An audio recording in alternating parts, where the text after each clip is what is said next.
எல்லாருக்கும் வணக்கம். This is Srinivasan. Welcome to Aishwar academy ஆத்தோ. இன்னைக்கு இந்திய புவியில மக்கள் தொகையில இரண்டாவது பாகம் பத்தி பார்க்க போறோம். ஓகே, இதுல பாத்தீங்கன்னா இந்தியாவின் சராசரி மக்கள் அடர்த்தி, நம்ம நாட்டுடைய ஒட்டுமொத்த சர்ஃபேஸ்ல எந்த அளவுக்கு மக்கள் இடைவெளியோட வாழ்றாங்க அப்படின்னா, ஒரு சதுர கிலோமீட்டருக்கு கிட்டத்தட்ட 382 பேர் வாழ்றாங்க. அப்போ மக்கள் அடர்த்தி என்றால் என்னன்ற மாதிரி டெஃபினேஷன்லாம் கேட்டிருக்காங்க கூற்று காரணங்கள்ல. அதுக்கு என்ன அர்த்தம் அப்படின்னு பாத்தீங்கன்னா, மக்கள் ஒரு சதுர கிலோமீட்டர் பரப்பளவில் எவ்வளவு இடைவெளியுடன் வாழ்கின்றனர் என்பதாகும். ஓகேங்களா? அப்போ ஒட்டுமொத்த சர்ஃபேஸ் எவ்வளவு சொல்லியிருப்போம். இந்தியாவுடைய சர்ஃபேஸ் 32,87,263 சதுர கிலோமீட்டர்கள் கொண்ட இவ்வளவு பெரிய நாட்டுல ஒரு சதுர கிலோமீட்டருக்கு ஆவரேஜ் எவ்வளவு மக்கள் வசிக்கலாம் அப்படின்னா 382 பேர் ஒரு சதுர கிலோமீட்டருக்கு. அதுவே தமிழ்நாடுன்னு எடுத்துக்கிட்டீங்கன்னா 555 பேர் ஒரு சதுர கிலோமீட்டருக்கு அப்படின்னு சொல்லியிருக்காங்க.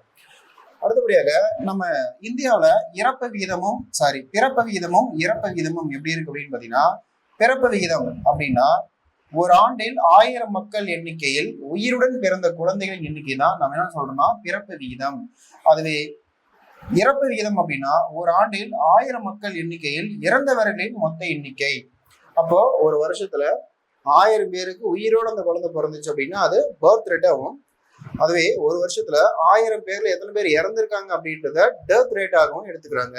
இதெல்லாம் எதுக்காக அப்படின்னா, இறப்பு விகிதம் அதிகமா இருக்கா பிறப்பு விகிதம் அதிகமா இருக்கா அப்படின்றது கண்டுபிடிக்கிறதுக்காக. எதுக்காகனா, இதை வச்சு அனலைஸ் பண்ணி நம்மளுடைய கவர்மெண்ட் நமக்கு சில நலத்திட்டங்கள் நிதி சலுகைகள்லாம் ஒதுக்குவாங்க. அதுக்காக.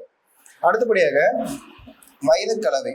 இப்ப வயது கலவை நம்ம நாட்டுல 3 கேட்டகரியா பிரிக்கலாம். ஒண்ணு 0 to 15 வயசு வரைக்கும், 16 to 59 வயசு வரைக்கும், 60க்கு மேற்பட்டவர்கள்.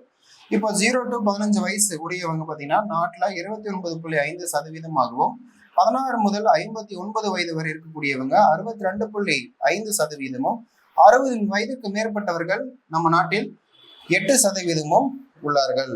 அப்போ இந்த 0 முதல் 15 வயதிற்கு உட்பட்டவர்களையும் 60 வயதிற்கு மேற்பட்டவர்களையும் நம்ம என்னன்னு சொல்லுவோம்னா சார்ந்திருப்போர்கள் விகிதம் என்று சொல்வோம்.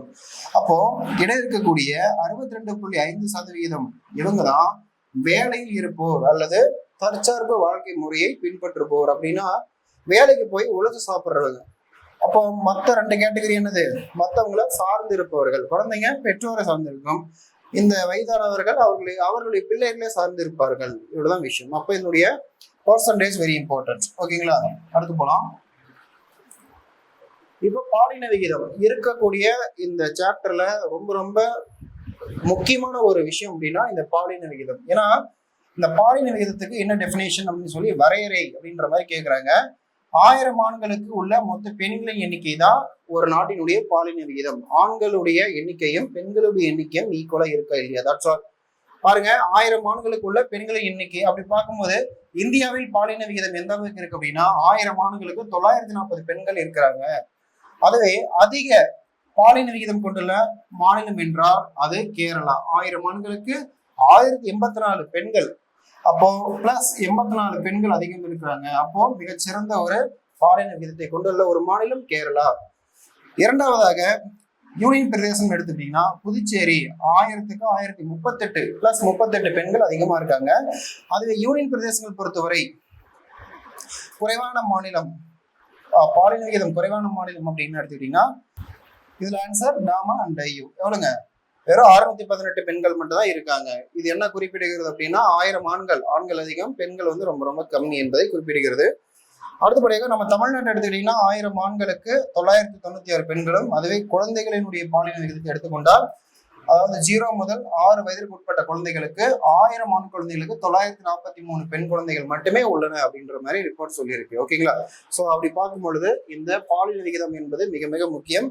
அதே போல மற்றொரு பகுதியும் ரொம்ப ரொம்ப முக்கியம் சொல்லலாம். அது என்னன்னு பாத்தீங்கன்னா மக்கள் தொகை கடந்து வந்த காலகட்டங்கள். அது ஒவ்வொரு பாட்டா பிரிச்சிருக்காங்க. எப்படின்னா முதல் கட்டம் 1901 to 1921. இது நம்ம தேக்கு நிலை காலம் அப்படின்னு சொல்லலாம். அதெல்லாம் தேக்கு நிலை காலம். மக்கள் தொகை ஏறவும் இல்லை இறங்கவும் இல்லை அப்படின்னு சொல்லலாம். சொல்லப்போனா அந்த தேக்கு நிலை காலத்துல ஒரு சின்ன மாற்றம் ஒண்ணு வந்தது. அது என்னன்னா 1921 மட்டும் மைனஸ்ல போயிட்டாங்க. 0.31% என்னவாயிடுச்சு, மக்கள் தொகை ரெடியூஸ் ஆயிடுச்சு. என்ன காரணம் அப்படின்னு பாத்தீங்கன்னா, மக்கள் தொகை நிறைய பேர் வந்து நோய் வாய்ப்பட்டு இறந்ததாக சொல்லப்படுது. ஸோ வரலாற்று நிகழ்வுல இது ஒரே ஒரு முறை மட்டும் நடந்த ஒரு நெகட்டிவான ஒரு விஷயம் அப்படின்னு சொல்லலாம். ஓகேங்களா? அப்போ 1901 to 1921 தேக்க நிலை காலம் என்பது என்ன ஒரு ஆண்டு முதல் என்ன ஆண்டு அப்படின்ற மாதிரி கேட்கலாம், பார்த்துக்கோங்க. ஸோ இதுக்கு இன்னொரு பேர் இருக்கு, மக்களியல் பிளவு ஆண்டு என்று அழைக்கப்படுகிறது. மக்களியல் பிளவு ஆண்டு. ரெண்டாவது பாருங்க, 1921 to 1951 காலகட்டத்துல 110 மில்லியன்களாக மக்கள் தொகையானது அதிகரித்தது. எவ்வளவுங்க? 110 மில்லியன்களாக அதிகரித்தது. மூன்றாவது காலகட்டம் ரொம்ப முக்கியம். 1951 to 1981 பாத்தீங்கன்னா 51வது காலகட்டத்துல 361 மில்லியனாக இருந்த மக்கள் தொகையானது 81வது காலகட்டம், அதாவது 30வது வருஷத்துல அப்படியே இரட்டிப்பாகுது. எவ்வளவுங்க? 683 மில்லியன் அதிகரிப்பு. அப்போ அப்படியே மல்டிபிளா, டபுள் டைம் மல்டிபிள் ஆகுது. அப்போ இந்திய மக்கள் தொகை வரலாற்றிலேயே இந்த காலகட்டத்துலதான் மக்கள் தொகை ரொம்ப அதீத வளர்ச்சியை எட்டியது. இது 1951 to 1981 காலகட்டத்தில், அதாவது இந்த 30 ஆண்டு காலகட்டத்தில் அசுர வளர்ச்சி அப்படின்னு சொல்லலாம்.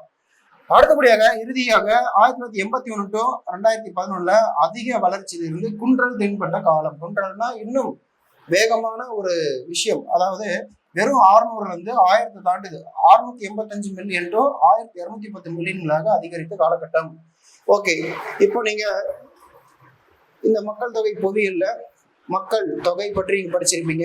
இதுல நம்ம எப்படி கொஸ்டின்ஸ் வந்து எக்ஸ்பெக்ட் பண்ணலாம் அப்படின்னா, மக்கள் தொகை என்றால் என்ன, பாலின விகிதம் என்றால் என்ன, எழுத்தறிவு விகிதம் என்றால் என்ன, அப்புறம் இதுக்கான டெஃபினேஷன் என்ன, இந்தியாவில் மக்கள் அடர்த்தி எந்த மாதிரி இருக்கு, குறைவாக இருக்கக்கூடிய பகுதி எது, இதெல்லாம் உங்களுக்கு வந்து கொஸ்டினை கேட்கலாம். முக்கியமாக இதனுடைய வரையறைகள்.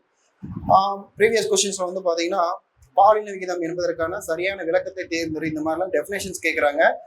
இந்த முக்கியமா இருக்கக்கூடிய சில டேட்டாஸ் அதனுடைய விளக்கங்கள் ரொம்ப ரொம்ப முக்கியம். நல்லா பார்த்துட்டு போங்க. மீண்டும் அடுத்த வகுப்பை சந்திக்கலாம். நன்றி.